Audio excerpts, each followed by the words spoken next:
Love Hurts is directed by Jonathan Eusebio and it stars Ke Huy Quan and Ariana DeBose. And in this new action movie, a realtor is pulled back into his old life when an old flame returns out of nowhere with an ominous message. Love Hurts was a movie I was very excited to see because Ke Huy Quan, I mean, what a redemption arc this guy has had. Retired from acting for years, comes back in Everything Everywhere All at Once, wins an Oscar, and is now in his own action movie. I mean, this had all the ingredients to be a great film. And I saw this movie the other day, was the only person in the screening. And unfortunately, this movie was not that good. Now, I do think the negative reviews are very over-exaggerated. This is not like a 22%, which is the score it had on Rotten Tomatoes. It's not that bad. It's just very mid. Just, yeah, very middle of the road.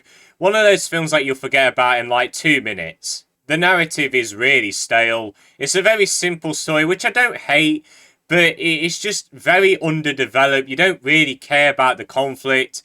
The characters really have no chemistry with each other. No interesting character traits that you can latch onto. Really, apart from the main protagonist, really, who is pretty likeable at the start.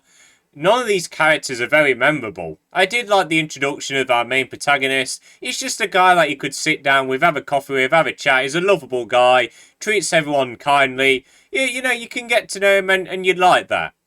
But then, you know, dark secrets become unearthed and then you learn more about his past. And that could have been interesting, a bit like John Wick in a way.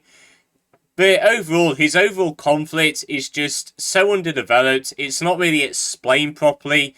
So you don't really care about his arc. And this movie breaks the first rule of screenwriting, show don't tell. This movie just tells you everything about the plot, how the characters are feeling. They literally just have narration just telling you how the characters are feeling.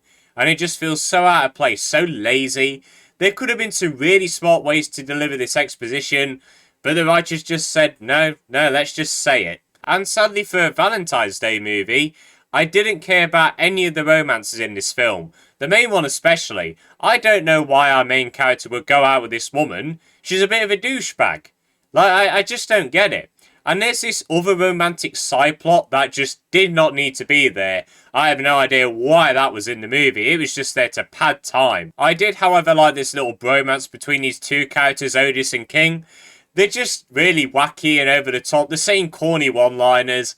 I don't know, it just brought a bit of flair to the film. But the best part about this movie, and probably the only reason why you should see this movie, is for the action. The action is really well choreographed. It gets a bit silly at times, but it's self-aware enough so you don't really mind it.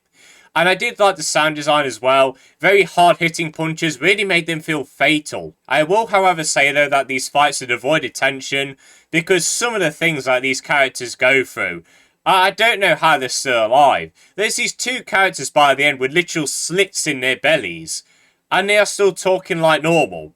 It just really wiped away any tension in those fight scenes. I also did think the movie was shot competently. I mean, it's nothing special, even when they tried to get fancy with the camera work during the action scenes. It's still nothing special, but you know, it is competent, so it was fine. And finally, the performances are very mixed. Ke Huy Quan, absolutely brilliant in this film as always. I thought he did the fight scenes very well. He was very charismatic. He made me really connect to his character. However, Ariana DeBose was not really that good in this movie. Now look, she's a great actress. She's won an Oscar for God's sake. But her performance really didn't do it for me. I get what she was going for. She was trying to go for the old flame, seductive, manipulated type of woman character. I get that, but I just did not think she pulled it off really well. It started to feel like a parody of those sort of characters, and I don't think that was the main goal. So yeah, she wasn't that good. Still a great actress. I really do hope she can find some good roles soon. Everyone else, though, does a fine job. However, even the bad performances, you can still tell everyone had a blast making this movie, and that's cool, really. So yeah, overall, Love Hurts was a big disappointment. I don't think it's awful like these reviews are saying. I just thought it was mid. The thing that really saves it is easily the action. Ke Huy Quan as well, absolutely killing it in the main role. But the story's just very stale. You don't really care about what happens. It's just there, you know, it's one of those movies that you watch, you have a good time with, I guess, and then you forget about it like an hour later. So yeah, Love Hurts, don't really rush out to see this one. If you want like a fun date night movie, maybe this will do the job, I don't know. But yeah, Love Hurts, it's going to get a 5.5 out of 10 from me. And guys, that's it for this review. If you have seen Love Hurts, let me know your thoughts on it in the comments. Did you like it? Did you not? Let me know. But I hope you all enjoyed this video. Have a good day. And see you later.